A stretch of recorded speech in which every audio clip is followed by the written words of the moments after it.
Di sini saya akan memaparkan materi Pancasila dalam kajian sejarah bangsa Indonesia yang dipersembahkan oleh saya sendiri.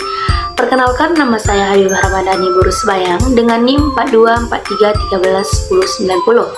Saya dari kelas PSPK 24E dengan mata kuliah Pendidikan Pancasila dengan dosen pengampu Dr. Muhammad Irfan, SPD, MOr. Selanjutnya saya akan memaparkan materi tentang pengertian dan pentingnya Pancasila dalam kajian sejarah bangsa Indonesia. Pancasila adalah dasar negara Republik Indonesia yang berisi 5 prinsip kehidupan berbangsa dan bernegara. Secara historis, Pancasila lahir dari nilai-nilai budaya dan kepribadian bangsa Indonesia yang telah ada sejak lama. Dalam kajian sejarah, Pancasila penting menjadi kajian pedoman moral, ideologis, dan pemersatu bangsa yang majemuk, serta menjadi landasan dalam mencapai cita-cita kemerdekaan dan kesejahteraan nasional. Selanjutnya ada sejarah Pancasila pra-kemerdekaan. Yang pertama, nilai-nilai Pancasila dalam sejarah perjuangan bangsa. Nilai-nilai Pancasila telah ada sejak masa kerajaan-kerajaan Nusantara seperti Majapahit dan Sriwijaya. Semangat pemersatu, keadilan, dan toleransi sudah menjadi dasar kehidupan masyarakat. Nilai-nilai ini menjadi diwariskan oleh para pejuang bangsa dalam melawan penjajah dan menjadi dasar lahirnya ideologi Indonesia.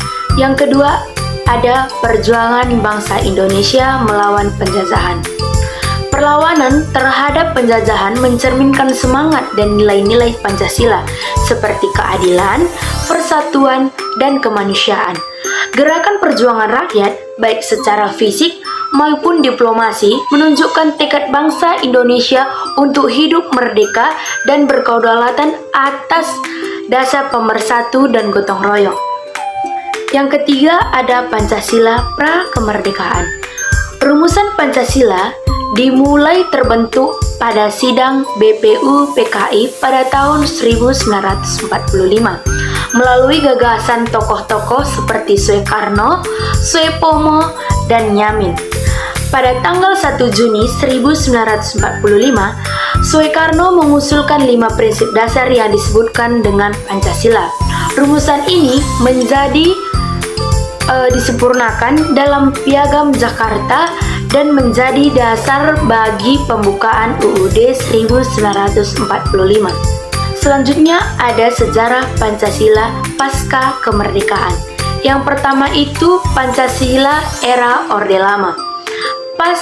Pada masa Orde Lama, Pancasila dijadikan dasar negara, namun penerapannya belum konsisten karena perbedaan ideologi.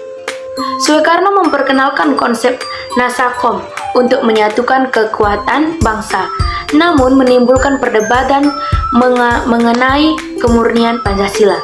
Yang kedua, Pancasila di era Orde Baru.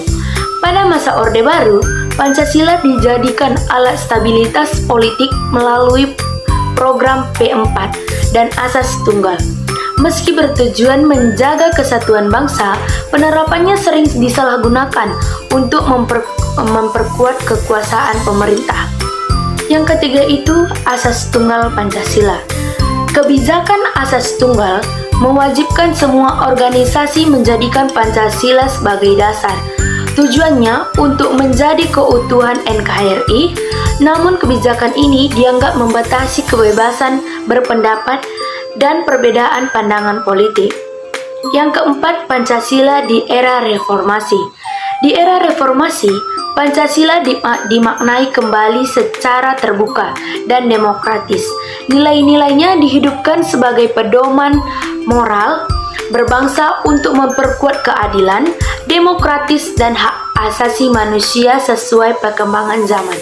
Adapun kesimpulan dari materi ini, Pancasila adalah hasil pengalaman nilai-nilai luhur bangsa yang telah ada sejak lama. Nilai-nilainya menjadi dasar perjuangan bangsa Indonesia dalam mencapai kemerdekaan dan membangun negara. Sejak pra-kemerdekaan hingga era reformasi, Pancasila terus berkembang dan berperan penting sebagai dasar negara. Ideologi ideologi nasional, serta pedoman dalam menjaga pemersatu dan jati diri bangsa Indonesia. Makanya hari ini kita jadikan Pancasila itu sebagai pedoman berbangsa dan bernegara kita di Indonesia. Sekian dari saya, terima kasih.